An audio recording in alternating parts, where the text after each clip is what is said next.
Türkmenistan 488.100 kilometrekarelik yüz ölçümüyle 5.450.000 nüfuslu bir Türk Cumhuriyeti. Batı Türkistan'ın güneybatısında yer alan Türkmenistan, kuzeyinde Kazakistan, doğusunda Özbekistan, güneyinde İran, Afganistan, batısında Hazar Denizi ile çevrilidir.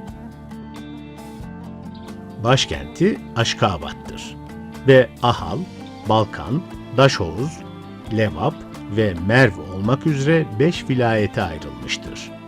Önemli kentleri Merv, Türkmenbaşı, Daşoğuz, Kaka, Köne-Ürgenç, Mari, Bayramali, Tejen, Türkmenabat, Gumdak, Hazar, Seydi ve Bektaş'tır. 11. yüzyıldan itibaren Asya'nın orta kısımlarından batıya doğru göç eden Oğuzlar, Türkmenistan topraklarında yaşamıştır. Oğuzlar bugünkü Türkmenlerin atasıdır. Türkmen diye İran, Irak, Suriye, Afganistan ve Anadolu'da yaşayan Oğuz boylarından gelen Türklere deniliyor. 24 boydan oluşan Oğuzların Kınık boyu Selçuklu Devleti'ni, Kayı boyuysa Osmanlı Devleti'ni kurmuştur. Daha birçok Türk devleti ve beyliği de yine Oğuz boylarınca kurulmuştur. Tarih boyunca Türkmenistan toprakları üzerinde Göktürkler, Karahanlılar, Selçuklular ve Moğollar hakimiyet kurmuş, ayrıca çeşitli Türk hanlıkları da varlığını sürdürmüştür.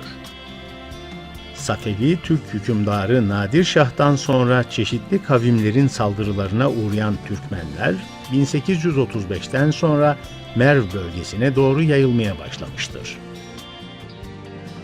Türkmenistan 1890 yılında tamamıyla Rus Çarlığı'nın işgaline uğramış ancak Türkmenler Ruslara karşı her fırsatta ayaklanmıştır. 27 Ekim 1991 tarihinde bağımsızlığına kavuşan Türkmenistan, ilk çağlardan itibaren çok sayıda medeniyete beşiklik etmiştir. Bu topraklar, Orta Çağ'da İpek Yolu başta olmak üzere çeşitli yolların geçtiği ve bunların çoğu yerde kesişerek kavşak noktasına dönüştüğü bir geçit konumunda bulunuyordu. Part Sasani hakimiyetinden sonra 7. yüzyılda fethedilen bölgenin Türk tarihinde önemli bir yeri vardır. Selçuklu Devleti'nin temeli bu topraklarda atılmıştır. Türk Devleti'nin kurulmasını sağlayan ve tarihin akışını değiştiren Dandanakan Savaşı 1040 yılında burada yapıldı. 10. yüzyıldan itibaren Türkleşme sürecine giren bölge, 11 ila 13. yüzyıllarda Selçuklu ve Harezmşahlar tarafından hızlı bir imar faaliyetine sahne olmuştur.